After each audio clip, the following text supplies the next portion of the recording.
क्योंकि यह दो चर वाले रैखिक समीकरण युग्म का एक सवाल है और इसका हल करके हमें मान निकालना है।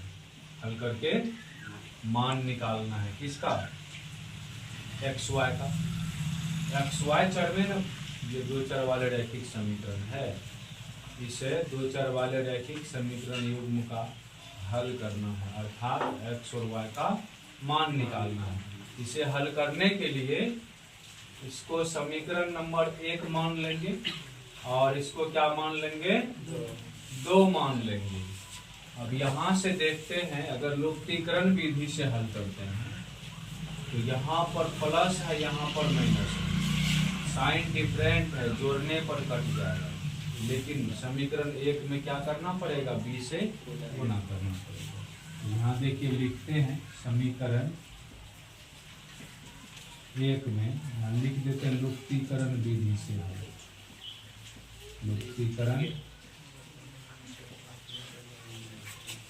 विधि से हल। समीकरण 1 में दोनों तरफ, समीकरण 1 में दोनों तरफ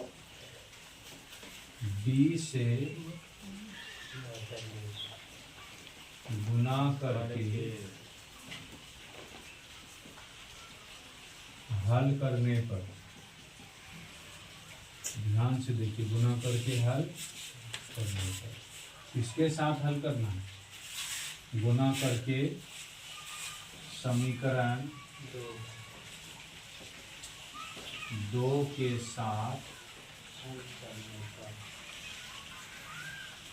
समीकरण 2 के साथ हल करते हैं। x में b से गुना bx प्लस by बराबर a plus b into b से गुना भी करना है। यहाँ पर ax माइनस by बराबर, इसको तो किसी से गुना करना ही नहीं है, जोड़ने पर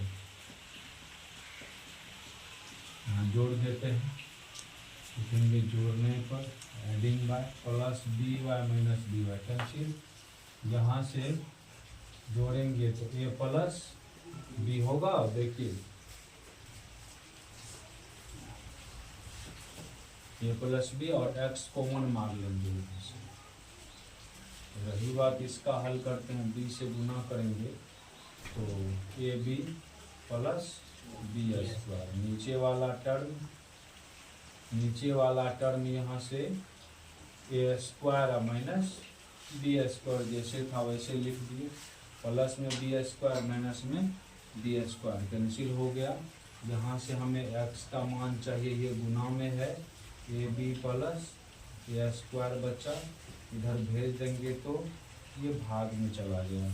और यहाँ से अगर हम ए कॉमन मार लेते हैं, बाबू यहाँ से कॉमन मारिए, कॉमन मार लेंगे तो बचेगा बी और इधर बचेगा ए बचेगा एगो बी, इसको सीधा करके लिख दिए और ए प्लस बी नीचा में है तो ये कट का आपका एक्स का मान आ गया ए। यह एक आपका आंसर हो गया और यही ए का मान किसी भी समीकरण में रख देंगे तो आपको बी का मान आ जाएगा। एक्स बराबर ए समीकरण 1 में रखने पर, समीकरण 1 में रखने पर x बराबर ए समीकरण 1 में रखेंगे तब भी उतना ही आंसर आएगा और 2 में रखेंगे तब भी उतना ही आएगा। तो समीकरण 1 कहता x, तो x के जगह रखना है हमें a और प्लस y बराबर a प्लस b, यहाँ से y का मान है ना, तो यहाँ पर a प्लस b और a पहले से है प्लस में, इस साइड लाना है तो क्या हो जाएगा माइनस में, ये और ये कैंसिल, y बराबर b। तो हमारा जो ये सवाल था इसका हल हो गया। लास्ट में लिखेंगे अतः x बराबर a और y बराबर b, ये इसका आंसर होगा।